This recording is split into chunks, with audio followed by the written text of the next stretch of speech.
Section 6 of The Psychology of Peoples by Gustave Le Bon. This recording is in the public domain. Recording by Oxenhandler. Book 2. How the psychological characteristics of races are displayed in the various elements of their civilizations. Chapter 1. The various elements of civilization considered as an exterior manifestation of the soul of a people. The elements of which a civilization is composed are the exterior manifestations of the soul of the peoples which have created them. The importance of these various elements varies with the different peoples. According to the several peoples, it is the arts, literature, institutions, etc. that fill the fundamental role. Examples from antiquity: the Egyptians, Greeks, and Romans. The evolution of the different elements of a civilization may be independent of the general march of that civilization. Examples supplied by the arts: what they express, impossibility of finding in a single element of a civilization the measure of the level of that civilization, elements which assure the superiority of a people, elements which philosophically are very inferior may be socially very superior. The different elements, languages, institutions, ideas, beliefs, arts, literature of which a civilization is composed should be regarded as the exterior manifestation of the soul of the men who have created them.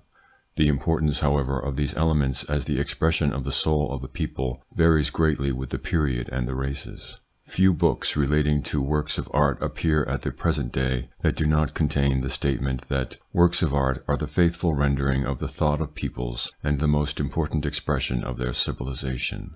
Doubtless it is often true that this is the case, but the rule is a long way from being absolute, and the development of the arts is far from corresponding invariably to the intellectual development of nations. While there are certain peoples for whom works of art are the most important manifestation of their soul, there are others who occupy moreover a high rank in the scale of civilization, among whom the arts have played but a very secondary part. If the history of the civilization of each people had to be written on the understanding that only one of its elements was to be considered, the element chosen ought to vary in the case of each people. For some peoples the element would be the arts, but for others it would be their institutions, their military organization, their industry, their commerce, etc., that would give the best knowledge of them.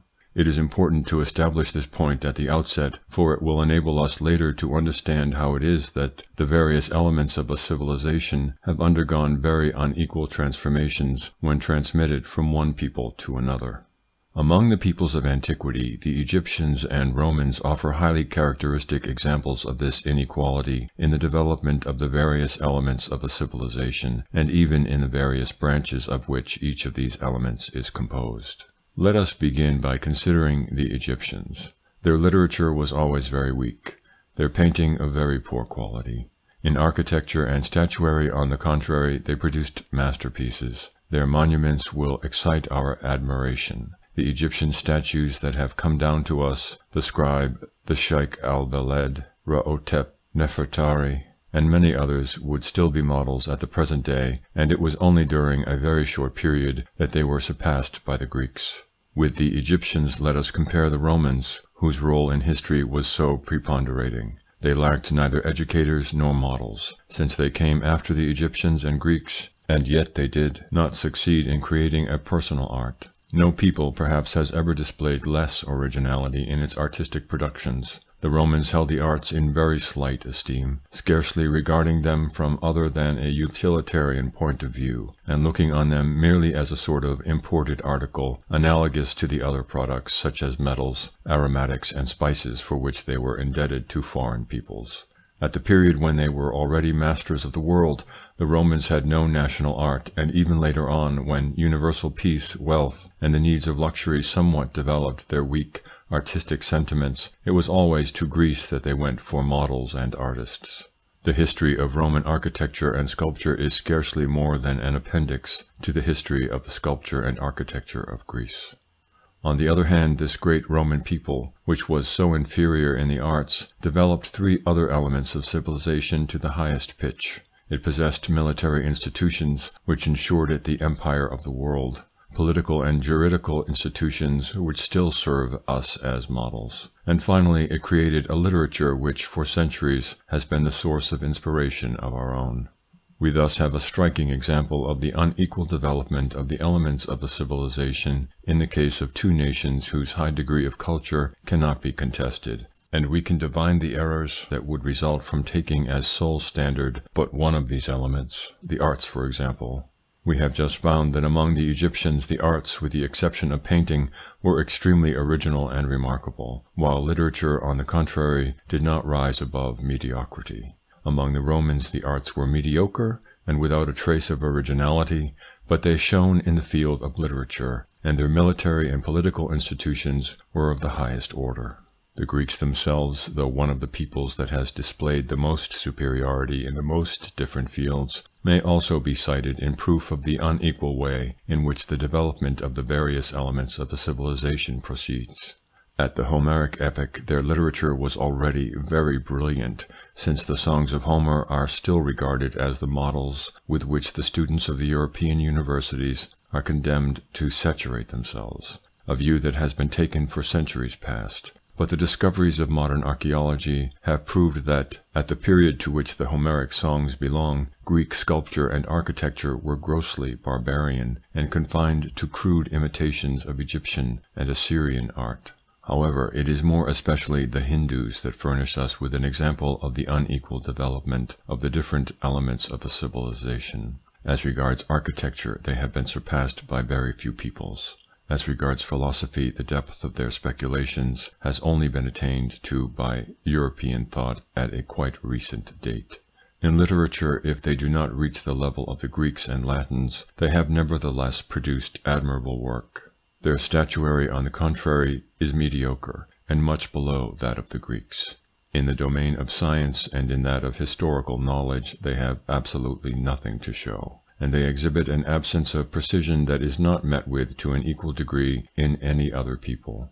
Their sciences have been mere childish speculations, their histories absurd legends, containing not a single exact date and probably not a single exact event.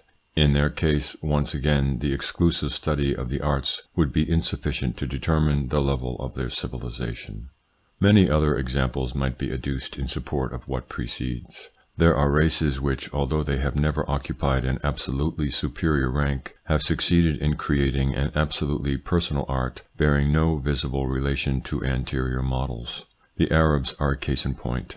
Less than a century after they had invaded the old Greco-Roman world, they had so utterly transformed the Byzantine architecture they had begun by adopting, that it would be impossible to determine the types that had inspired them, if it were not that we are still able to consult the series of intermediary monuments. Moreover, even if a people should not possess any artistic or literary aptitude, it is capable of creating a civilization of a superior order. This happened in the case of the Phoenicians, whose sole superiority was their skill in commerce. It was they who civilized the ancient world by bringing all its parts into communication. But as far as they themselves were concerned, they produced scarcely anything, and the history of their civilization is the history of their commerce. Finally, there are peoples among whom all the elements of civilization have remained in an inferior state, with the exception of the arts. The Mongolians were a people of this kind. The monuments they raised in India, in a style about which there is scarcely anything Hindu, are so magnificent that competent artists declare that some of them rank among the most beautiful monuments that have been raised by the hand of man, and yet nobody could think of classing the Mongols among the superior races. It will be noticed, moreover, that even among the most civilized peoples, it is not always at the culminating period of their civilization that the arts attain to the highest degree of development. Among the Egyptians and among the Hindus the most perfect monuments are generally the most ancient, while in Europe it was in the Middle Ages, an epoch regarded as semi-barbarian, that flourished that marvellous Gothic art whose admirable productions have never been equalled.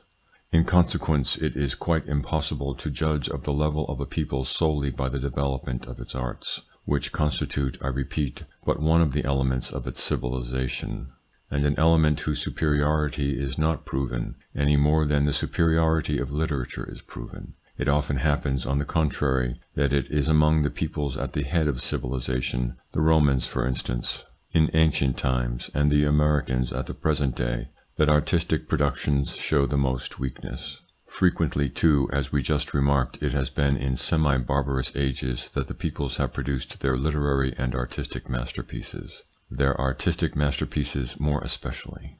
It would even seem that the period of personality in the arts, in the case of a people, is a growth belonging to its childhood or its youth, and not to its maturity. And if it be considered that among the utilitarian preoccupations of the new world of which we catch a glimpse of the dawn, the role of the arts is scarcely observable, we may foresee the day when they will be classed, if not among the inferior, at least among the quite secondary manifestations of a civilization. There are many reasons why the progress of the arts in their evolution should not be parallel to that of the other elements of a civilization, and should not in consequence be always a sure indication of the state of this civilization. Whether in the case of Egypt, of Greece, or of the various European peoples, we observe this general law that as soon as art has reached a certain level, as soon that it is as certain masterpieces have been produced, there immediately commences a period of decadence entirely independent of the movement of the other elements of the civilization. This decadent phase of the arts subsists until a political revolution, an invasion, the adoption of new beliefs, or any other factor introduces new elements into art. It was in this way that in the Middle Ages the Crusades were the source of fresh knowledge and new ideas which gave an impulsion to art that resulted in the transformation of the Roman style into the Gothic style. It was in this way again that several centuries later the revival of Greek and Latin studies brought about the transformation of Gothic art into the art of the Renaissance. In India too, the Mussulman invasions caused the transformation of Hindu art in precisely the same fashion. It is also of importance to observe that since the arts express in general fashion certain of the needs of civilization and correspond to certain sentiments, they are fated to undergo transformations in conformity with these needs, and even to disappear entirely if the needs and the sentiments which have given birth to them should themselves be transformed or disappear. It will in no wise follow, however, that the civilization is on this account in decadence. And here once more we are confronted with the absence of parallelism between the evolution of the arts and that of the other elements of a civilization. At no period in history has civilization been at so high a pitch as at the present day, and at no period perhaps has art been more commonplace and less personal. The religious beliefs, the ideas, and the needs which made art an essential element of civilization at the periods when it had temples and palaces for its sanctuaries having disappeared, art has become an accessory, an instrument of pleasure to which it is not possible to devote either much time or much money. Being no longer a necessity, it can scarcely escape being artificial and imitative. At the present day there are no longer peoples who possess a national art, and each people, in architecture as in sculpture, lives on more or less happy copies of the work of bygone epochs. These modest copies doubtless represent needs or caprices, but it is clear that it is impossible that they should express our modern ideas. I admire the naive works of our artists of the Middle Ages as seen in their paintings of saints, of Christ, of paradise and hell, all of which were of fundamental importance at the time and the principal concern of existence.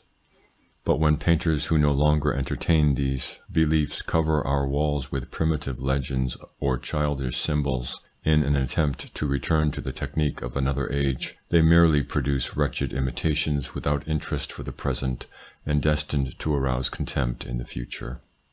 The only real arts, the only arts which are the expression of an epoch, are those in which the artist represents what he feels or what he sees instead of confining himself to the imitation of forms corresponding to needs or beliefs we have ceased to possess.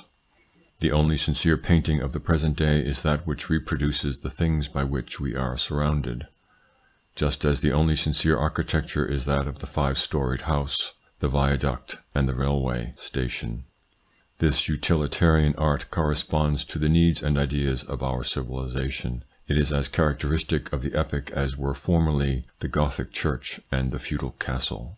For the archaeologists of the future, the great modern caravanserais and the old Gothic churches will be of equal interest because they will be successive pages in those books of stone which each century leaves behind, while he will disdain as useless documents the sorry counterfeit copies of so many modern artists.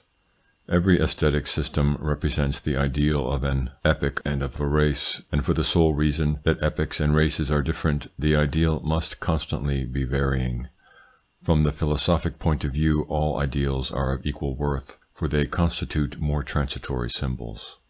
The arts, then, like all the elements of civilization, are the exterior manifestation of the soul of the people that has created them. But we ought to recognize, however, that they are far from constituting, in the case of all peoples, the most exact manifestation of their thought.